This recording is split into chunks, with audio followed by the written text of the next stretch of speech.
नमस्कार विद्यार्थियों। राजस्थान की भूगोल के अंतर्गत हम राजस्थान की जलवायु पढ़ रहे हैं और आज हम बात कर लेते हैं राजस्थान के जलवायु प्रदेशों के बारे में। चूँकि हमने इसके बारे में जलवायु के बारे में 2 वीडियो पहले ही बना रखे हैं, आपने देख रखे हैं। उसमें भी थोड़ी सी चर्चा की थी कि राजस्थान में जो भारत में जलवायु पाई जाती है, लगभग सभी प्रकार की जलवायु के दर्शन राजस्थान में भी हो जाते हैं। तो यहाँ हम राजस्थान की जलवायु को 5 भागों में विभक्त करते हुए पढ़ेंगे।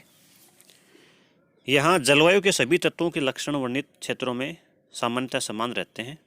जलवायु प्रदेश उन्हें कहते हैं, यानी कि जलवायु प्रदेश से तात्पर्य है कि जो मौसम के तत्व होते हैं उनका औसत जो होता है वो 30 से 35 वर्ष तक के लिए जो उनका एवरेज हम निकालते हैं, उनको हम जलवायु तत्वों के अंतर्गत सम्मिलित करते हैं। और एक जैसे तत्वों से मिलकर बनने वाले जलवायु तत्वों को हम जलवायु प्रदेश कहेंगे। तो राजस्थान का जलवायु प्रदेश का विभाजन तथा वर्गीकरण करने के लिए जलवायुवेताओं ने वर्षा, तापमान एवं वनस्पति को आधार माना है। पहला इसका वर्गीकरण है शुष्क जलवायु प्रदेश, जो राजस्थान की पहचान भी है। शुष्क जलवायु प्रदेश राजस्थान के पश्चिमी भाग में पाए जाते हैं, जिसमें प्रमुख जिले हैं बीकानेर, श्री गंगानगर, बीकानेर का पश्चिमी भाग, गंगानगर का दक्षिणी भाग, हनुमानगढ़ का दक्षिणी भाग, जोधपुर, फलोदी तहसील भी इसमें सम्मिलित है। ये जिले सम्मिलित हैं।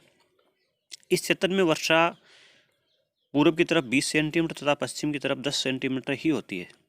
ग्रीष्म ऋतु में तापमान औसत 34 डिग्री सेल्सियस होता है, लेकिन दिन का तापमान 50 डिग्री सेल्सियस को भी पार कर जाता है।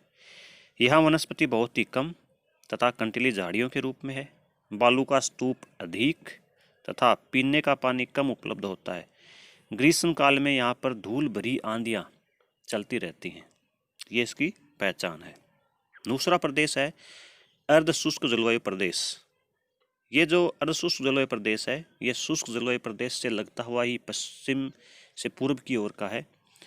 इस प्रदेश में श्री गंगानगर, बीकानेर, जोधपुर, बाड़मेर, चूरू, सीकर, झुंझुनू, नागौर, पाली, जालौर, जयपुर, दौसा, अजमेर तथा टोंक जिले का भाग सम्मिलित है। इस क्षेत्र में वर्षा का वार्षिक औसत 20 से 40 सेंटीमीटर तक होता है। तापमान ग्रीष्म ऋतु में 32 डिग्री सेल्सियस से 36 डिग्री सेल्सियस के बीच बना रहता है। इस क्षेत्र में वनस्पति स्टेपी प्रकार की है तथा घास के मैदान पाए जाते हैं। आक, ढोंक, खींप, जाल, रोहिड़ा, खेजड़ी, बबूल, कंटीली झाड़ियाँ, सेवण और लवण घास यहाँ पाई जाती है। इस क्षेत्र में आंतरिक प्रवाह की नमकीन झीलें भी पाई जाती हैं।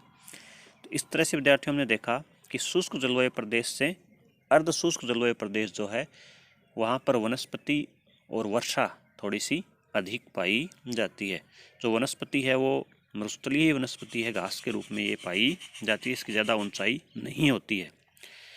तीसरा प्रकार है उप आर्द्र जलवायु प्रदेश। इस प्रदेशों में जयपुर, अजमेर, अलवर, जालौर, पाली, टोंक, सिरोही, भीलवाड़ा आदि जिलों को शामिल किया जाता है। वर्षा का वार्षिक औसत 40 सेंटीमीटर से 60 सेंटीमीटर तक होता है।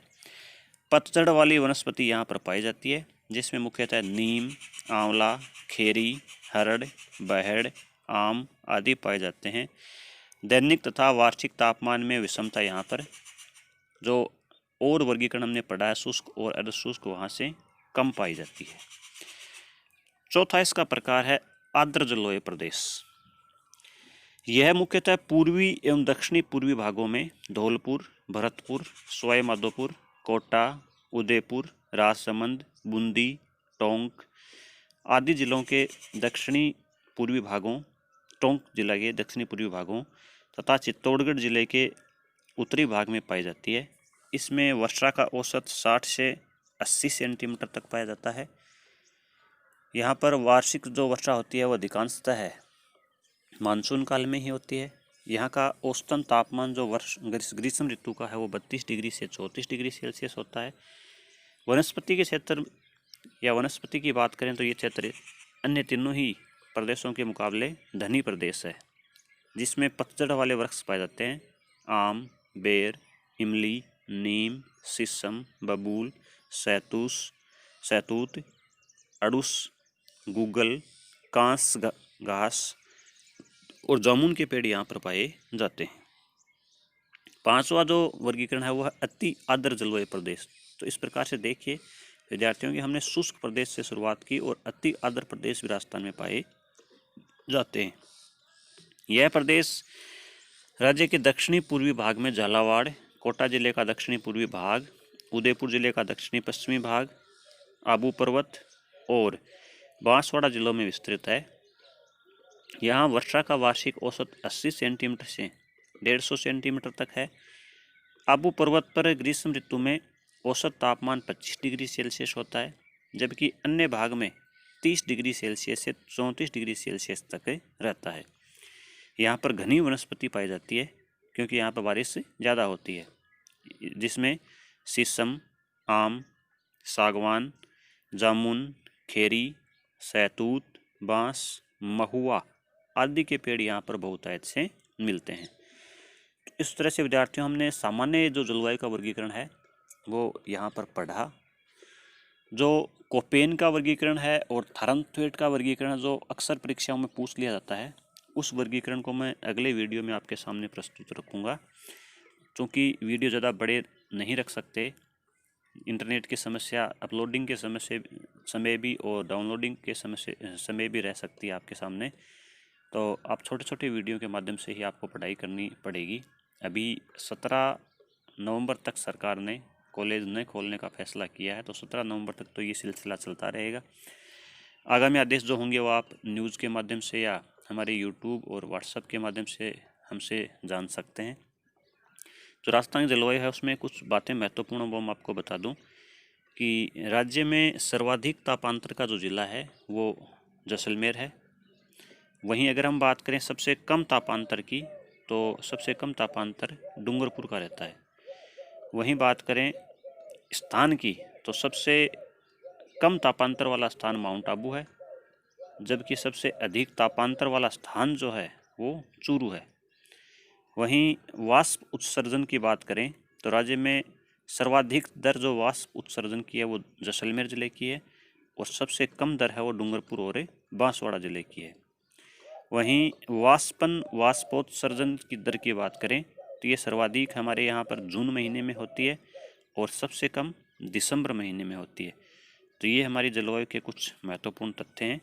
अब जैसा कि मैंने आपको बताया था कि मैं आपको पिछली परीक्षा में पूछे गए कुछ प्रश्नों की भी चर्चा यहाँ पर करूँगा जो जलवायु से संबंधित पूछे जाते रहे हैं।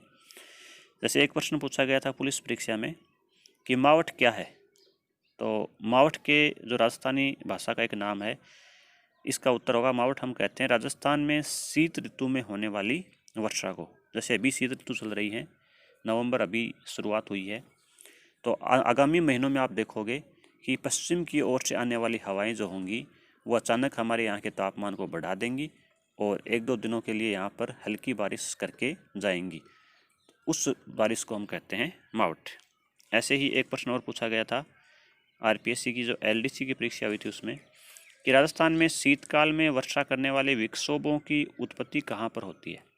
राजस्थान में शीतकाल में वर्षा करने वाले विक्षोभों की उत्पत्ति कहाँ पर होती है। तो इसका उत्तर होगा पहले ये भूमध्य सागर से उत्पन्न होते हैं और वहाँ से पूर्व की तरफ चलना प्रारंभ करते हैं पछुआ हवाओं के सहारे, और फिर बीच में ये बारिश करते हुए कैस्पियन सागर के ऊपर से जब गुजरते हैं तो वहाँ से इनको नमी आर्द्रता पुनः प्राप्त हो जाती है और ये पुनः सक्रिय होकर के उत्तरी राजस्थान या उत्तरी पश्चिमी राजस्थान में बारिश करवाने में सक्षम रहते हैं। तो इस तरह से कुछ प्रश्न आपको पिछली परीक्षा में पूछे जाते रहे हैं। आप पिछली परीक्षा में पूछे गए प्रश्नों की किताब खरीद करके उसके सहारे देख सकते हैं कि कैसे कैसे प्रश्न आपको हमारे राजस्थान के भूगोल या जो भी सब्जेक्ट आप पढ़ते हैं उनमें पूछे जाते रहे हैं, ताकि आपको आगामी परीक्षाओं के बारे में अनुमान रहेगा कि किस प्रकार से प्रश्न इस पाठ में या इस चैप्टर में पूछ सकते हैं। तो आज के लिए मैं इस वीडियो को यहीं पर विराम देता हूं। आगामी वीडियो मैंने आपको बताया है। आपका धन्यवाद।